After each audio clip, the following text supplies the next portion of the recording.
Shalom. This is Rabbi Azriel Rosner coming to you from Ramat Beit Shemesh with the sixth and final shiur in our summer shiur series about the Sheish Zechirot. And this week's shiur is going to be about remembering Amalek. The psukim about remembering Amalek come from Sefer Dvarim, Perek Chaf Hey.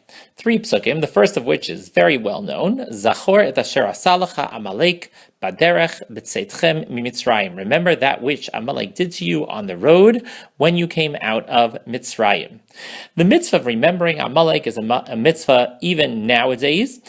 We all know that we fulfill this mitzvah once a year on Shabbat Zachor by reading these psukim from the Torah in Shul, and that mitzvah exists even to this day.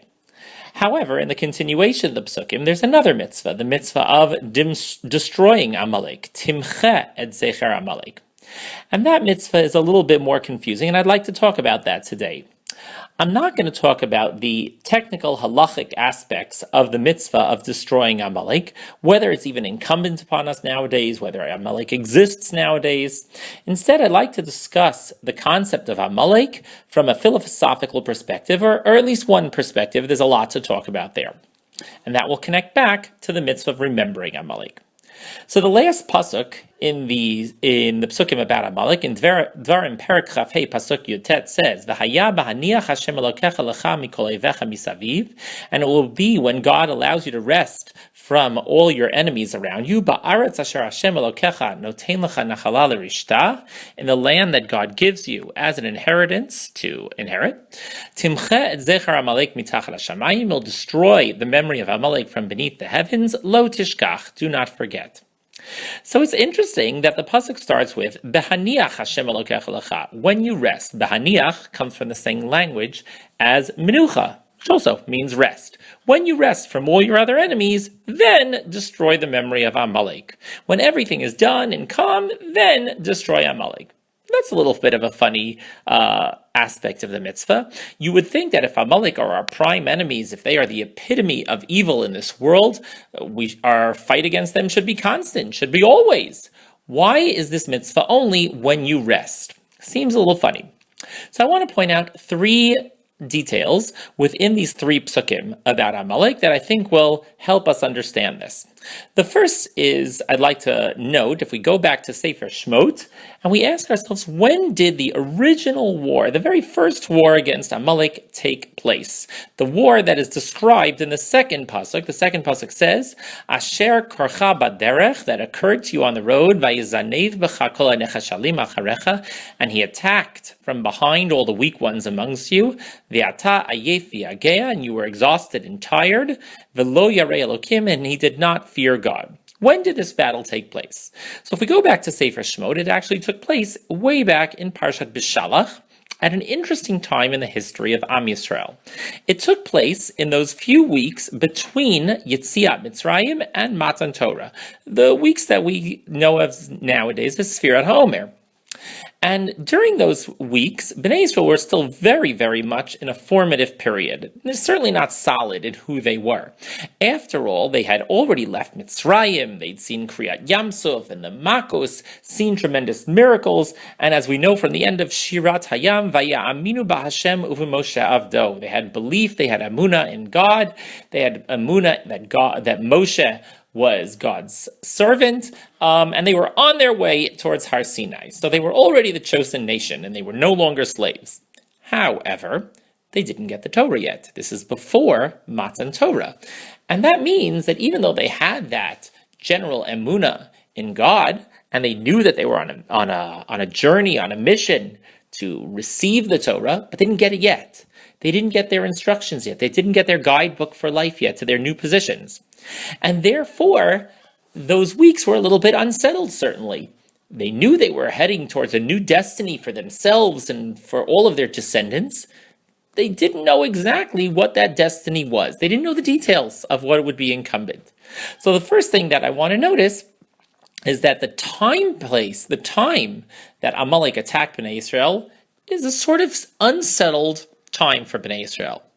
How do we see this in the psukim as well? There's a word that occurs twice in these psukim. It says, Zachor asher asalacha Amalek baderech. Baderech, on the road.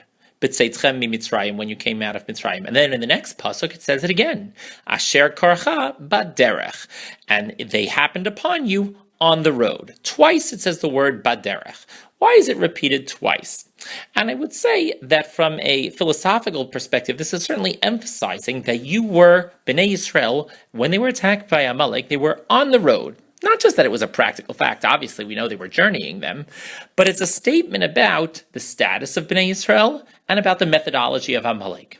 They saw that Bnei Yisrael were unstable. They saw that Bnei Yisrael were unsettled. They saw that Bnei Yisrael weren't completely formed yet. And they said, let's attack now. Let's attack before they know who they are and where they are, before they're settled, let's attack them while they're on the road. And that was part of the methodology of Amalek, to attack us when we weren't really set in our ways. So that's the second thing I want to point out. Third, who did they attack? Well, I translated that before from the second pasuk. Vayizanev b'cha kol ha'nechashalim acharecha. He attacked from behind. It says vayizanev, like zanav, means a tail in Hebrew. Kol ha'nechashalim, nechashalim is like the weak ones amongst you. And you were exhausted and tired. So there's many mefarshim on this phrase discussing what exactly each word means. But at least according to the simple pshat, Amalek hit us when we were down. We were physically exhausted. Remember, Bnei Yisrael were slaves for hundreds of years, but certainly exhausted. And now they had gone through such turmoil. The Makos, Baruch Hashem, we didn't suffer through them. But still, the upheaval that must have gone on then. And then, coming out of Mitzrayim, which again was wonderful, Nisim v'niflaot, but also a journey. And they were constantly walking through the desert. So number one, Bnei Yisrael were physically drained. But also, they were psychologically drained. Slavery does terrible things to people. It takes away their ability to make choices, to decide. It really has tremendous damage on people. And after the tumult of all those centuries of slavery, and then after the tumult of leaving Mitzrayim, they were ayef v'yageya. And again, that's when Amalek attacked them. So if we put all these three things together, we see something about Amalek attacking us. Amalek is attacking us, that is a sense of evil attacking us, when the integration of God into our lives is not stable. Because then, Bnei Yisrael chas v'shalom, they weren't evil. It doesn't say that they were bad. It just says they weren't finished with their journey yet. They were still on the road, baderech. They hadn't reached Matan Torah yet. They hadn't reached Har Sinai. And Amalek attacked while we were unstable. And therefore, maybe that explains that that third pasuk. V'haya b'haniach Hashem Elokecha et kol ovecha misaviv. When God gives you menucha, then go after Amalek. Spiritually, when you are a little more settled, when you're a little more calm, and notice that last pasuk also says, when you are in the land, when you've reached Eretz Yisrael, then go after Amalek. Then you are capable of doing so. Then the destruction of Amalek is natural. And I think this is an important message for us in our lives, because every single person has different stages in her life. You have times when you feel settled, you feel good about yourself, you feel good about your relationship with Hashem, you feel good about your shmirat mitzvot, you feel good about yourself. And at those times, you feel unassailable. But we also know that there are other times in our lives. There's times that we feel a little bit lost, when we feel unsure of ourselves, when we don't know what's going on in our personal lives, in our emotional lives, in our religious lives.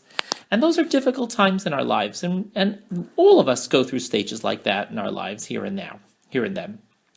So what Amalek is about, that little bit of a suffix, that attack that happens when you are struggling with challenges. And those attacks really come fast and furious, and they're hard to deflect because we're unstable, we're exhausted physically, we're exhausted emotionally. Zachor asher asalacha Amalek is to remember that is exactly when the Yetzer Hara is coming after us. That is when the forces of evil in the world are gathering and trying to get us on their side. When you are weak, when you are exhausted. And therefore we have to understand that at those times in our lives, and it's very, very difficult, we have to find something to rely on, because Amalek is coming after us then. And only when we feel calm and good about ourselves, then we have the capability of destroying Amalek. So I wish you all a bracha, last shiur in the series. that you should all, fight off that Amalek in your own lives, fight off those challenges, and that we should all reach a stage of V'haya b'haniach Hashem Elokecha, that we should all reach a stage of menucha, where we feel good about ourselves, where we feel great about our relationship with Hashem, where we feel calm, and we can really use that calmness as a means of being machotimchev, destroying Amalek, mitachat hashamayim, from beneath the heavens. Have a wonderful day.